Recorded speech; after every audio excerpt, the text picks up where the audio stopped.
வணக்கம், welcome to Sam's kitchens. இது உங்கள் சாம்ஸ். இன்னைக்கு நம்ம பார்க்க போற டிஷ் முருங்கைக்கீரை மசால் வடை. கவிதை மாதிரி இல்ல, சுட சுட டீக்கு முறுமுறுன்னு மசால் வடை. ஸ்பெஷல் கிக் ஏத்துறதுக்காக முருங்கை இலையை போட்டு ஒரு அருமையான வடை. வாங்க எப்படி செய்யறதுன்னு பார்க்கலாம். ஒரு மிக்சர் ஜார்ல அரை ஸ்பூன் சோம்பு போட்டுக்கோங்க, 3 காஞ்ச மிளகா, கொஞ்சமா கருவேப்பிலை, இதெல்லாம் போட்டு பல்ஸ் மோட்ல ஒரு 2 வாட்டி அடிச்சு எடுத்துக்கோங்க. இந்த மாதிரி கிள்ளி போட்ட மாதிரி இருந்தா போதும். 1 கிளாஸ் கடலைப்பருப்பு தண்ணியில் ஊற வச்சு ஒரு 2 மணி நேரம் கழிச்சு வடிகட்டி எடுத்துக்கோங்க. அதையும் இதில் ஆட் பண்ணி நல்லா குறன்னு அரைச்சி எடுத்துக்கோங்க. அதை ஒரு பவுலுக்கு ட்ரான்ஸ்ஃபர் பண்ணுறீங்க.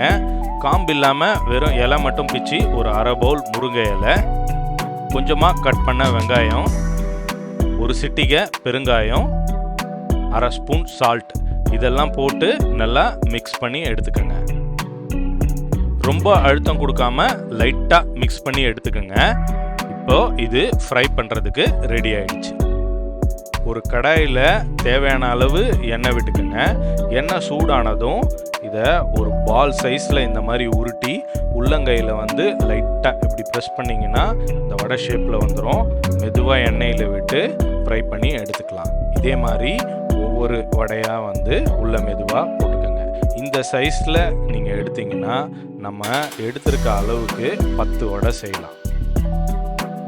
மீடியம் ஃப்ளேம்லேயே வச்சு வறுத்துக்கோங்க. 2 நிமிஷம் கழித்து இன்னொரு சைடு திருப்பி விட்டுக்கோங்க. அந்த சைடும் ஒரு 2 நிமிஷம் வறுபடட்டும். ஒன்றோட ஒன்று ஒட்டக்கூடாது, இந்த மாதிரி பிரித்து விட்டுக்கோங்க. 2 நிமிஷம் கழித்து திருப்பி ஒவ்வொரு நிமிஷம் ஒவ்வொரு சைடாக வறுத்து எடுத்தீங்கன்னா அருமையான முருங்கைக்கீரை மசால் வடை ரெடி. ரொம்பவே குயிக்காக செஞ்சு எடுத்துடலாம். இதில் அந்த கடலைப்பருப்பு மட்டும் கரெக்டாக ஊற வச்சு எடுத்துட்டிங்கன்னா மற்ற ப்ராசஸ்லாம் வந்து ரொம்பவே டைம் கன்சியூம் கிடையாது. நீங்கள் இதை கண்டிப்பாக செஞ்சு பார்க்கணும்.